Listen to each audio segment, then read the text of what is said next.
Hola,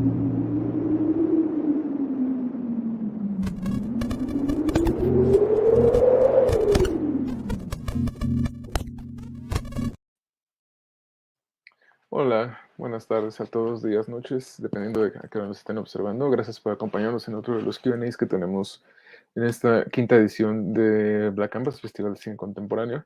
En esta ocasión tengo el gusto yo, Pedro Segura, el moderador de esta ocasión, crítico y programador de Black Canvas, de presentar y de poder conversar con Christopher Small, el cineasta detrás de una de las películas que conforman nuestra sección Nuestros Días, que este año está enfocada en una selección curatorial con propuestas extremadamente desafiantes y agradables también a la vez, que exploran diversos géneros y sus posibilidades de formas muy particulares. Le doy la bienvenida a Chris, que está por ahí.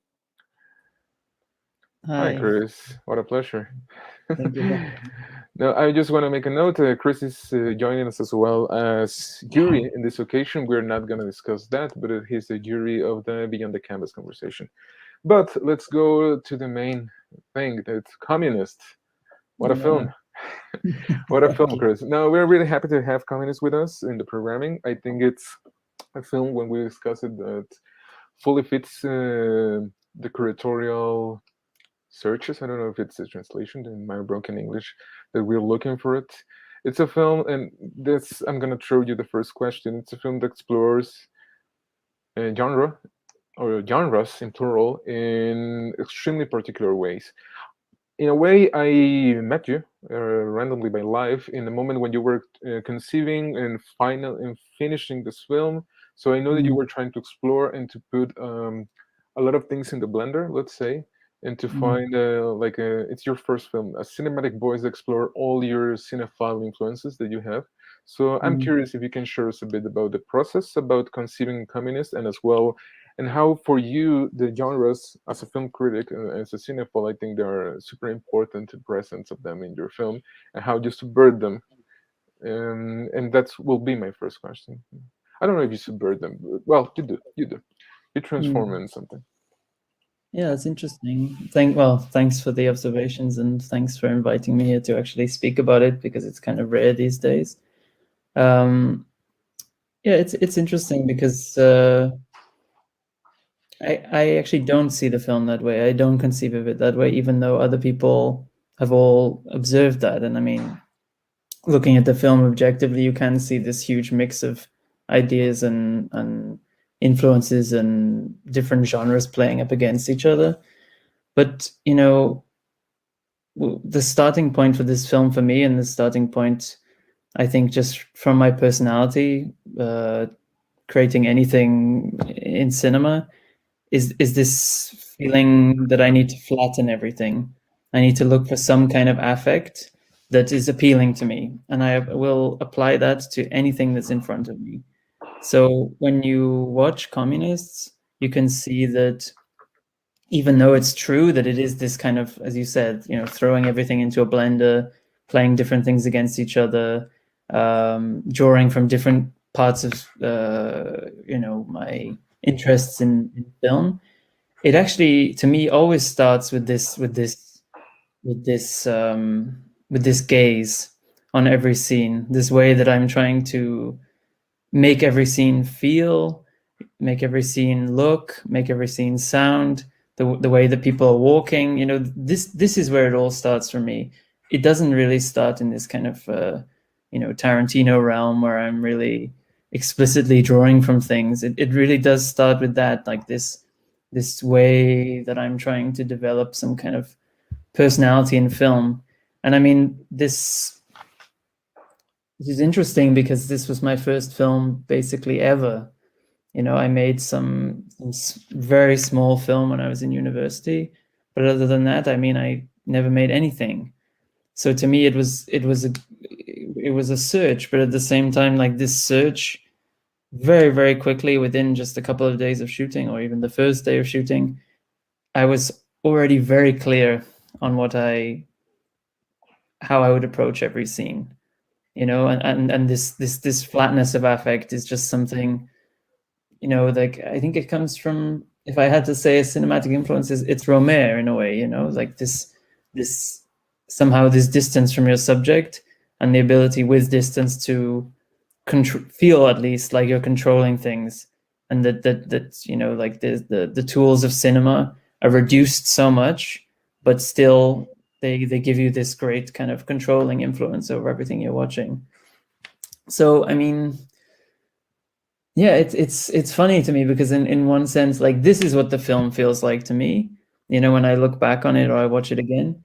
But it's true that it is this kind of hodgepodge of different things, and I think maybe, you know, part of that is probably just that it's a first film, but it also is a kind of a narrative strategy, and everything related to that does come from narrative, and it does come from this basic idea, which is right at the start of the film, which was the kind of motivating influence to make this film, which was this idea of trying to create a character in the film is Sasha, the main protagonist, who is making a film called Communists, was to make her at first very sympathetic, at least in the sense that she's very readable.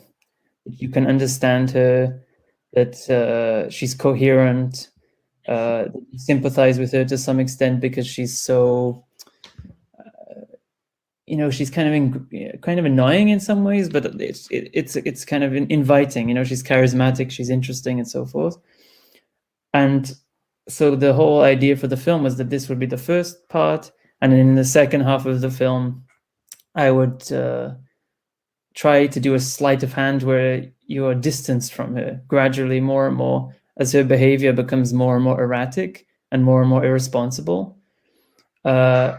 Ultimately, like, really getting you to the point at the end where you realize that what a great distance there is between you as a viewer and between her, which is that, you know, ultimately you're looking at her like something in a microscope or something. And I think at the end there is this rush again of empathy and sympathy for her, but that was the journey for me. Like, that's what I was interested in for this film. And then everything else, literally everything else, to do with genre, to do with certain tangents of narrative, whatever it was, like, I was throwing in the blender, it was to get to that point, you know, and to get to that chaotic point where you really feel this huge distance from her. Okay. That construction that you mentioned was already all the time in your mind. You have that goal specifically there, or it was something that was more like in the production, like you, or in the editing or something like that? No, I mean, it was always in my mind. I mean, I think that just speaks to what a kind of neurotic and obsessive person I am. But, you know, that was really what was on my mind every shooting day, you know, other than people's allergies and how to get people from one place to another and this kind of stuff. You know, that's what was stuck in my mind. And that's interesting because also the editing process was a real process. You know, it was a real process of trying to find the statue in the stone, you know, and trying to find this, you know, from what we shot, really trying to find this tone and this temperament that I was looking for. So yeah, it's strange. I mean, I'm speaking backwards today, but it's the truth that, you know, from the start this was clear, but nonetheless, despite that clarity, it was a mess. You know, it was the first film, and I was really, yeah, discovering everything as I was doing it. I was discovering the first day how to block a scene. You know, I was discovering how to be alive on a film set, how to shape a film. But nonetheless, there was always this film in my head that was calling to me, and I think it is there in the end. This structure is preserved. Okay, no, that's not weird, but rare, I think. I don't know if you agree, in contemporary cinema and in these kind of productions, no? Like the clear set of mind that everything's super defined. And I think that, I'm not saying that one model is, I'm meaning like all these models of that it's not new at all, the improvisation and let it flow, again, etc. I think your film, it's atypical in that way because it's Mm. super independent production, as you said. And I'm curious about that because I think it's really interesting.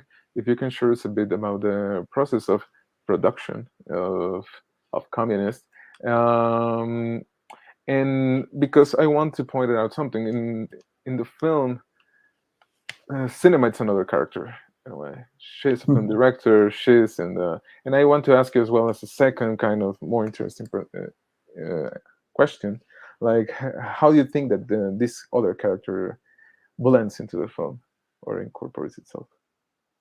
Okay, so about the production, we made this film for very, very little money. There was it's funny, the period that you mentioned where we met and that I was starting to make this film. It was really a point where these various forces in my life were just coming together. You know, it was like standing at a certain point in the river, and certain things were, you know, taking shape around me. And I had a chance to make the film. But what film, I didn't really know. You know, I had this very basic outline of the film, and I knew that in, let's say, 2 months, even less probably, I would have a chance to make it. So I had all this preparatory work, and then it was sort of like you know, American football match. Like, you know, you train and you prepare at the start, but then once you're on the match, you have to like just do what you can, right? And that's what it was. Like, there was just this moment where it seemed clear that the film would be made, that there would be some money, that there would be the crew. The cast was like very unclear, and so we just did it. Like, and so I launched into this 2-month preparation process where I was both actually literally preparing the film in the sense that I was writing the script, or at least finalizing the script, but also getting together the cast, which was very big. It was like 20 people, 25 people, most of whom were not actors, with a couple of exceptions, and just sort of like getting this all together, and then, yeah, just launching into production, and then making the film within a few weeks. And then, yeah, and then after that, sort of like spending a lot of time finishing it in the editing. And actually, the editing wasn't really the longest part. The editing just took a few months, and then the sound mix took about a year, for various reasons. But that's sort of the story of the film. It was made, yeah, very cheaply and very quickly in this kind of, you know, B-movie way, I guess you could say. But I sort of think that's how it should be with me. That's just how it is. You know, that's just how I always am. About the idea of cinema being a character in the film, it's something interesting again to look back on, because it just happened. You know, I think maybe it just comes from a lack of imagination more than something artistic, because, you know, I'm in the cinema world, so it seemed interesting to me to play with that a little bit. And people who watch the film talk about it as a kind of satire of film festivals, which I guess it is in some sense. But also now, I mean, it's an interesting time for me to be watching and thinking about this film, because I really miss film festivals now, and all the kind of bullshit that happens at them, that is sort of like reflected in certain scenes in Communists, is kind of like shallowness and pretentiousness. I also kind of miss, you know, like this because it's a kind of space where you have to like risk these things. You know, you have to risk that you could be shallow and pretentious and ridiculous, but it's still that space, you know. And then during this stupid pandemic, it's not even possible to make that risk. And it was funny to me to be presenting the film in Madrid, I guess 2 months ago, and I was talking about this. Then it was even more acute, because then the world was really even more closed than it is now.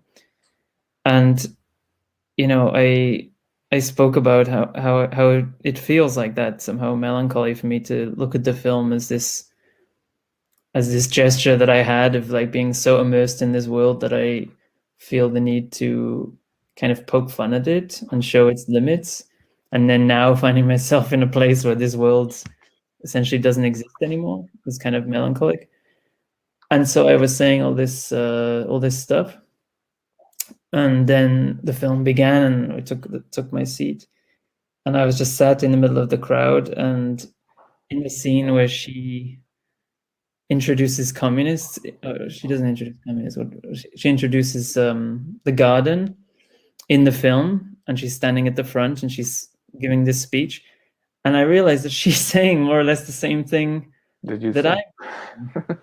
You know, she says that she made this film several years ago, and now I think she says when she looks at it, it's like looking at a mosquito encased in amber, and that all she can see is her like old personality. She can just see this previous version of herself fossilized inside the film.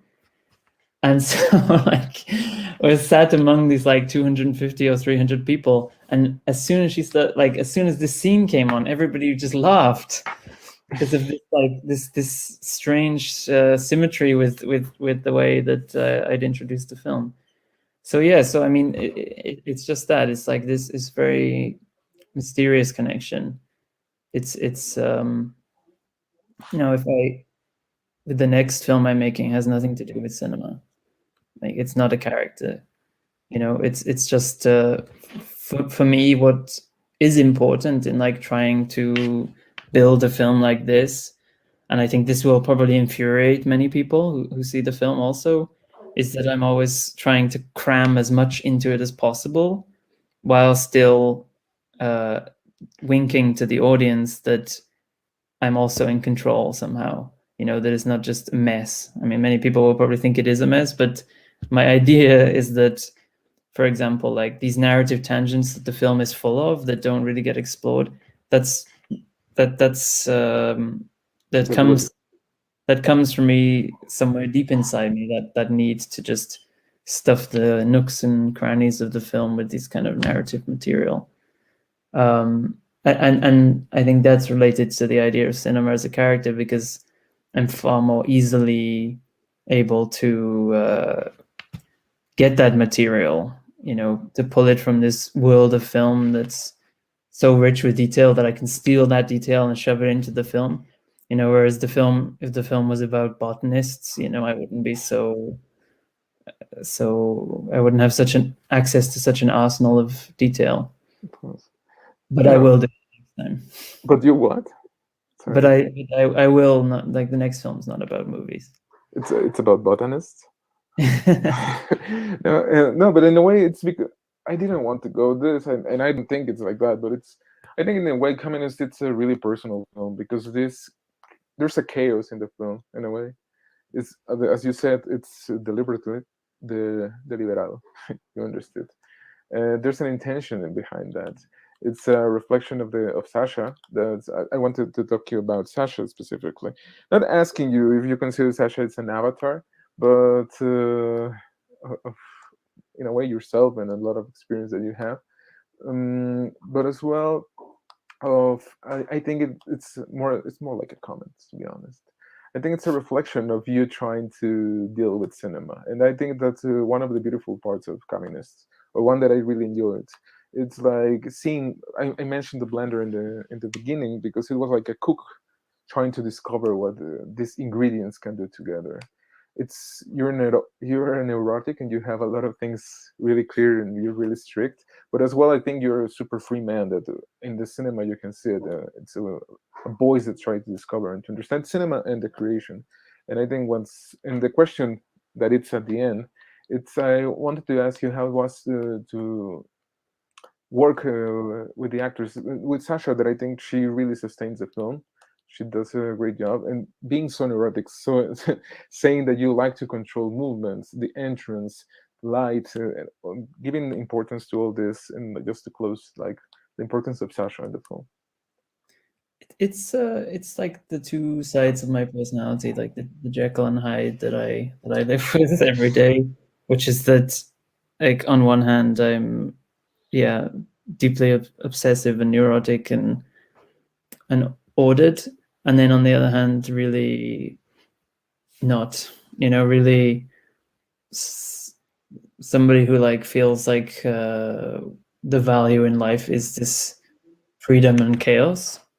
So it's the same with writing, it's the same with filmmaking, it's the same with everything. Like structuring your daily life is this pull between these two different antinomies that ultimately you can never reconcile them. And I think it's clearly reflected in the film and in the filmmaking process that I sort of alluded to. And one thing that's related to that is the work with the actors, because I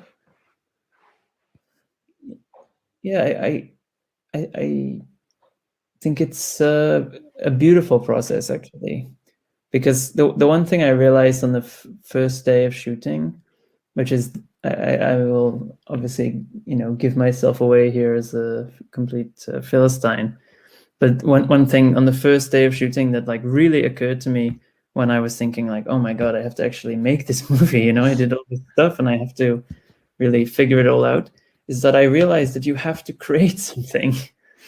I realized that like you have to put everything there and you have to create something in front of the camera that is interesting, that you have to like you have to think how it is that somebody sits in a chair or drinks a glass of water, or the way that they hit. Not, I don't even mean, like production design or anything like that, because, of course I thought about that, but it was just this great feeling I had, like, oh my God, this person has to move. And how do you do that? How do you make that interesting? And one thing I really like, and it speaks again to this sort of like dualistic concept of my personality, I guess, is that I'm like kind of obsessed with detail and so forth, but I also just like I get so much pleasure when other people bring things. So the actual association with the actors was incredibly loose. Like it's true that I want this certain way of doing this, holding the glass, or the way like certain line reading or something like that, and it's definitely true in these scenes where people are walking around. It was very, very specific. But other than that, it was like, what is this bringing? Like, what is this person bringing to me?